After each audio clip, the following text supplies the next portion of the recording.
Hello everyone, welcome. सो आज का जो हमारा लेक्चर है वो है सॉलिड स्टेट से, और जिसमें हम निकालेंगे क्या रिलेशनशिप निकालना है हमें एज लेंथ के बीच में और radius of a unit cell के बीच में। ठीक है, तो उसको निकालने से पहले हमें पता होना चाहिए कि एज लेंथ क्या होता है और रेडियस क्या होती है।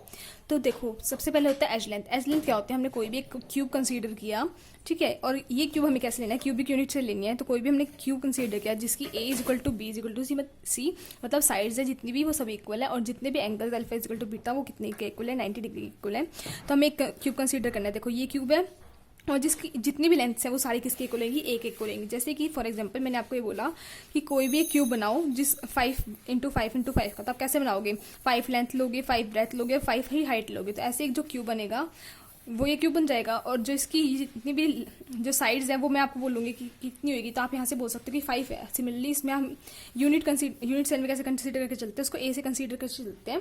तो हम बोल देंगे कि जो यूनिट सेल है इसकी जो लेंथ है वो किसके इक्वल है, ए के इक्वल है, और इसको हम क्या बोलते हैं, एज लेंथ बोलते हैं। तो हम एज लेंथ को ए से डिनोट करते हैं यहाँ पे, ठीक है। उसके बाद आता है कि डी क्या, मतलब हम डी बोलते हैं या फिर रेडियस निकाल, डी डायमीटर या फिर रेडियस निकालना। तो कैसे निकालते हैं, देखो दो एटम है कोई भी हमारे, हमने ये तो इनऑर्गेनिक केमिस्ट्री पढ़ा होता है कि दो एटम है, और जो इन दोनों एटम के न्यूक्लियस से न्यूक्लियस के बीच का डिफरेंस होता है वो क्या होता है, डी होता है, ठीक है। ये इसको हम बॉन्ड लेंथ से भी बॉन्ड लेंथ बोल देते हैं, मतलब हम इसको कि कितनी बॉन्ड लेंथ होगी, ठीक है। तो कैसे निकालते हैं बॉन्ड लेंथ, दो एटम्स के न्यूक्लियस के बीच के डिस्टेंस को हम बॉन्ड लेंथ से कंसीडर करते हैं। तो d/2 इज इक्वल टू क्या हो गया, r हो गया। मतलब जो ये कंप्लीट एटम है ये हाफ इतने यहाँ से लेके यहाँ तक कितना हो गया r, और यहाँ से लेके यहाँ तक कितना हो गया r, ठीक है।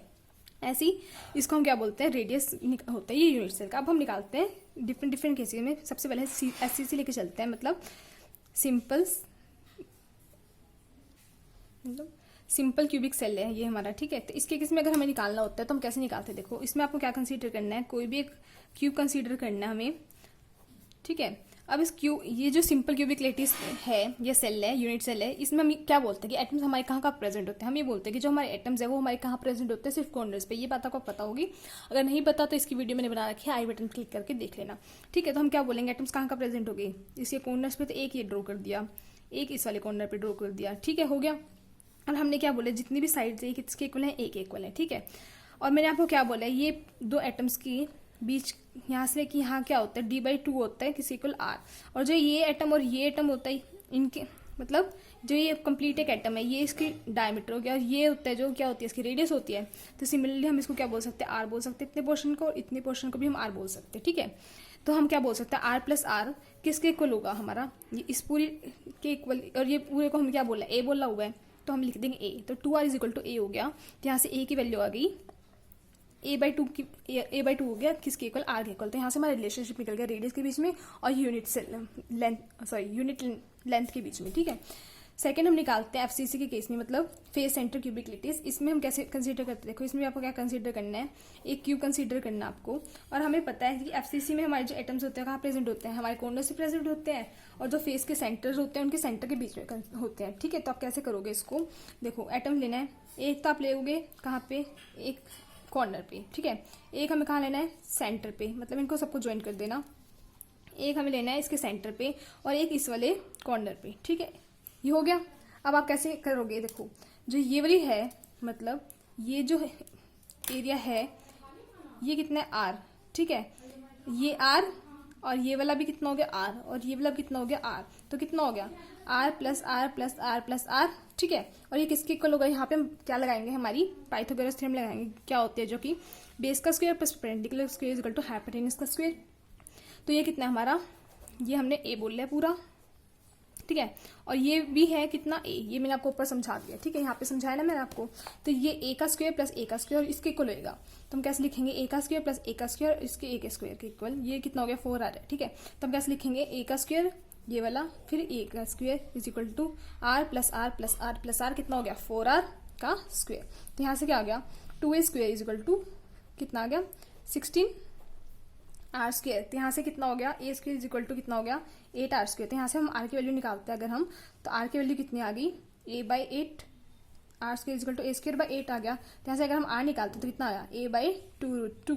तो यहाँ से जो हमारा रिलेशनशिप आया किसके केस में आ गया, FCC के केस में आ गया। सिमिलरली अगर हम BCC के केस में निकालते हैं, देखो हम BCC के केस में निकालते हैं, थर्ड वाला एग्जाम्पल है BCC के केस में। ये भी बहुत सिंपल है, कैसे कंसीडर करेंगे, देखो एक क्यूब बनाना है हमें सिंपल सा। देखो इसमें हमें किसका कंसेप्ट यूज होगा, इसमें हमारा बॉडी डायगोनल कंसेप्ट यूज होगा।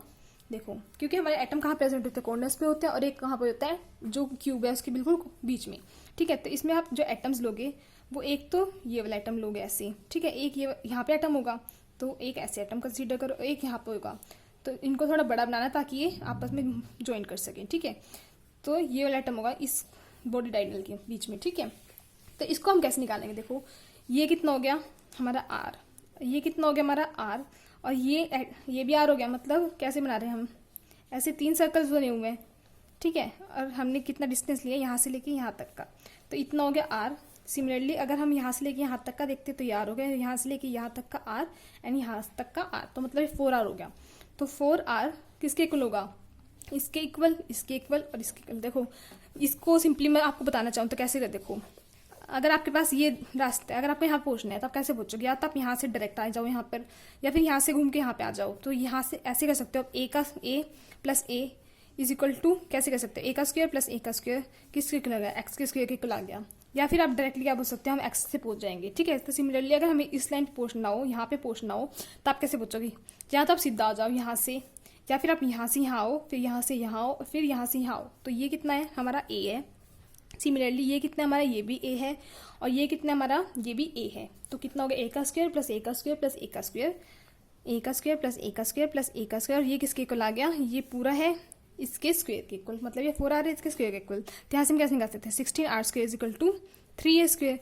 तो 16 बाई, तो यहाँ से ऐसे कर लो, आर की वैल्यू निकाल लेते हैं हम, R square is equal to 3/16 A square. तो आर की वैल्यू कितनी आ गई, 3/4A, ठीक है। तो यहाँ से हमारा जो रिलेशनशिप आ गया किसके लिए आ गया, BCC के लिए आ गया। अब इसको शॉर्ट में समराइज करते हैं। देखो शॉर्ट टेबल बनाते हैं हम, कैसे बनाएंगे, देखो पहले है हमारा SCC के लिए, फिर हमारा FCC के लिए, और फिर हमारा है BCC के लिए। देखो रैंक बतानी है, तो रैंक कितनी होती है, कितने नंबर ऑफ एटम्स ज्वाइन होते हैं। देखो SCC में कितना आएगी, 1 आएगी। FCC में कितने आते हैं, यहाँ पे हमारे FCC में आते हैं 4 और BCC में आते हैं 2, ठीक है। अब हमें रिलेशनशिप निकालना है A एंड R के बीच में। देखो इसको आप याद कैसे करोगे, देखो A is equal to 2 by कितना आया था, 2/2√2 यह है, और A is equal to √3/4R, और यहाँ पे कितना है, A/2 is equal to R, ठीक है। देखो यहाँ पे मैंने थोड़ी गड़बड़ कर दी, क्योंकि ये A और R के बीच में रिलेशन क्या है, R is equal to A/2√2 है हमारा यहाँ पर, और यहाँ पे क्या है √3/4A। तो मैंने इसको A और R को इंटरचेंज कर दिया। अभी आप इसको याद कैसे रखोगे, देखो कैसे करना है हमें, सिंपल सी ये टेबल याद रखनी है। देखो SCC केस में होता है A/2, सिंपली याद हो गया A/2 आएगा। FCC केस में क्या होता है, A/2 तो हम लगा रहे हैं, और बाई में नीचे क्या लगा देंगे, √2 लगा देंगे। देखो SCC केस में लगाते हैं A/2 is equal to R, FCC case में लगाएंगे A/2 ऐसे लिखना, और यहाँ पे √2 लगा देंगे, ठीक है। सिमिलरली अगर हमें BCC के लिखना हो तो हम क्या करेंगे, ये 2 और 2 मल्टीप्लाई कर दो, नीचे कितना हो गया 4, और ऊपर कितना लगा दो √3, तो ये इक्वल टू R। तो ये जो हमारी रिलेशनशिप थे बस हमें ये याद रखना है। इन शॉर्ट हमें ये बस ये टेबल याद रखनी है। अगर आपको डेरिवेशन नहीं आता तब भी कोई प्रॉब्लम नहीं, ठीक है। If you like the video please subscribe to my channel. Thank you so much for watching.